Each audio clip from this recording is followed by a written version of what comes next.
तो स्टूडेंट्स, इस वीडियो में हम लोग जानेंगे कि निर्देशांक ज्यामिति में संरेखी और समदूरस्थ बिंदु क्या होते हैं। तो आइए देखते हैं।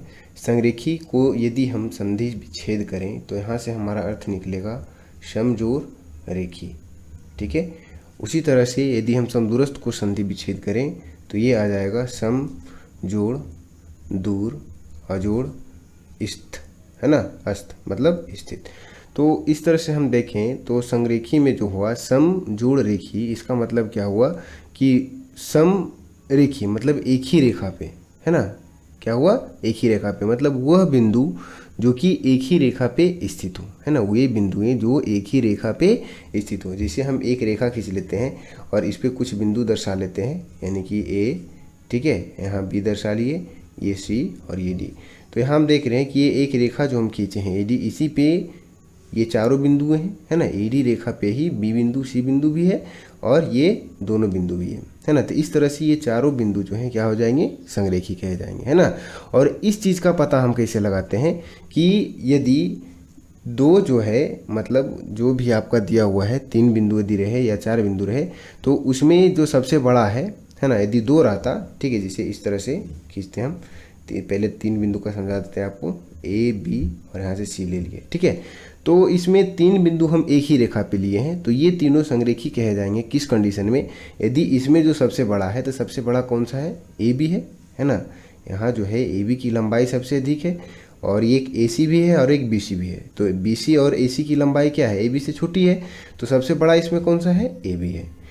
और ए सी जो है ए बी से छोटा है और बी सी भी क्या है? इस ए बी से छोटा है। तो इसमें कहता है संरेखी होने के लिए शर्त होता है कि जो इसमें सबसे बड़ी भुजा है ना, उसकी लंबाई अन्य 2 छोटी भुजाओं के योग के बराबर हो जाए, है ना। तो जब ऐसा कंडीशन बनेगा तो ये तीनों बिंदुएं क्या होगी? संरेखी होंगी। उसी तरह से इसमें आप चेक कर सकते हैं, जब 4 बिंदु दिए हो रहे हैं तो इसको संरेखी चेक करना हो तो इसमें जो सबसे बड़ी भुजा है, सबसे बड़ी भुजा कौन सी हो जाएगी? ए डी हो जाएगी, है ना। यहाँ देख रहे हैं आप, सबसे बड़ी कौन सी है? ए डी है। उसके बाद ए बी है ये, ठीक है, फिर बी सी है और फिर क्या है? सी डी है, ठीक है। तो ये चारों संरेखी होंगे एक बिंदु जो है कब? जब ई डी की जो लंबाई है इन तीनों के योग के बराबर हो जाए, है ना। तो ये शर्त बनता है, तब जो है बिंदु क्या होती है? संरेखी होती है। तो ए डी, यदि यहाँ आपको जब भी पूछा जाएगा इस चैप्टर में निर्देशांक ज्यामिति में, तो यदि 4 बिंदु दिए हुए रहे तो चारों बिंदु का अलग अलग निर्देशांक दिया हुआ रहेगा। जैसे मान लेते हैं कि इसका 2 4 दिया हो, है ना, इसका मान लेते हैं कि 3 4 दिया हो, ठीक है, इसका मान लेते हैं कि 4 4 दिया हो, इसका मान लेते हैं कि 5 4 दिया हो, ठीक है। इस तरह से जब दिया हुआ रहे तो यहाँ से हमको क्या करना है? ए डी की लंबाई ज्ञात कर लेना है दूरी सूत्र का प्रयोग करके, समझ रहे हैं। फिर ए बी, फिर बी सी और फिर सी डी। तो इन सभी का प्रयोग जो करके, मतलब इन सभी का जो है सूत्र, मतलब इन सभी का वैल्यू जो है ए बी बी सी और सी डी की लंबाई दूरी सूत्र का प्रयोग करके निकाल लेंगे। उसके बाद हम इन शर्त पे इन सभी को चेक करेंगे कि क्या जो सबसे बड़ी भुजा है अन्य 2 छोटी भुजाओं के योग के बराबर है, 2 या 3 जो भी है ना। तो यदि बराबर हो जाएगा तो ये बिंदुएं क्या कही जाएगी? संरेखी कहा जाएगी। तो जैसे कि यहाँ हम देख रहे हैं ए डी की लंबाई जो है ना, इसमें ए बी बी सी और सी डी को जब मिलाएंगे तो ए डी की लंबाई के बराबर आ जाएगा। एक तो सीधा हम खींचे हैं तब, है ना। लेकिन आपको सिर्फ बिंदु दिया हुआ रहेगा, है ना, आपको लाइन खींचा हुआ नहीं मिलेगा, आपको सिर्फ क्या दिया हुआ रहेगा? बिंदु। तो आपको बिंदु से ही क्या करना पड़ेगा? मतलब जो निर्देशांक दिया हुआ उससे पहले आपको रेखा की लंबाई ज्ञात कर लेनी है, जो सबसे बड़ी रेखा है उसकी, जो सबसे छोटी रेखा है उसकी, है ना। इस तरह से सभी रेखाओं की लंबाई ज्ञात करके उसको देखना वो सबसे बड़ी रेखा है उसकी लंबाई अन्य जो रेखाएं दी गई है उनके बराबर है या नहीं, ठीक है, 2 बिंदुओं के बीच की दूरी का।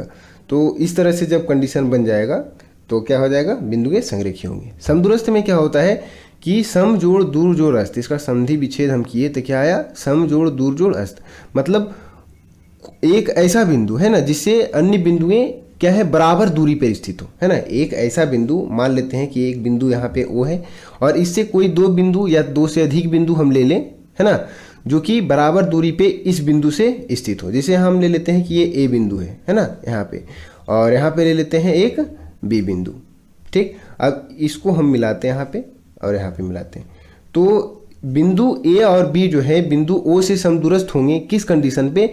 जब ए ओ, है ना, और बी ओ की जो लंबाई हो दोनों क्या हो? समान हो। जिसे मान लेते हैं कि ये 4 इकाई है, ठीक है, यदि इसकी हम लंबाई निकालें दूरी सूत्र का प्रयोग करके, इसका कुछ अपना निर्देशांक दिया हुआ रहेगा क्वेश्चन में आपको, और उसी तरह से इसका भी कुछ अपना निर्देशांक दिया हुआ रहेगा। तो इसका यदि हम दूरी निकालें OA की तो ये 4 इकाई आ जाएगा मान लेते हैं, और ये भी क्या मान लेते हैं कि ये भी 4 इकाई आ जाएगा। तो ये दोनों यदि 4 इकाई आ जाता है तो ये दोनों बिंदु जो है A और B जो है वो बिंदु से क्या कहे जाएंगे, समदूरस्थ कहे जाएंगे।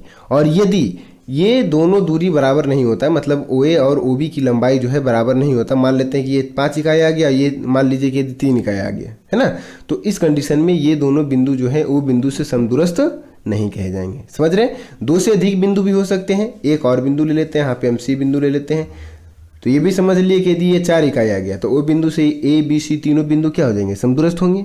समझ रहे हैं? दूरी सूत्र का प्रयोग करके इसका आप पता लगा सकते हैं।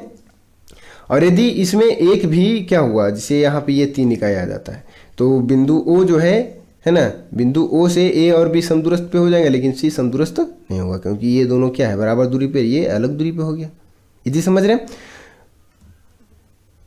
तो संरेखी और समदूरस्थ पे आधारित प्रश्न जो है आगे चैप्टर में आएंगे, तो आपको घबराना नहीं है, वीडियो चैनल पे बने रहना है, आपको इस तरह के प्रश्न मिलेंगे और इसे आप बेहतर तरीके से और जान सकते हैं।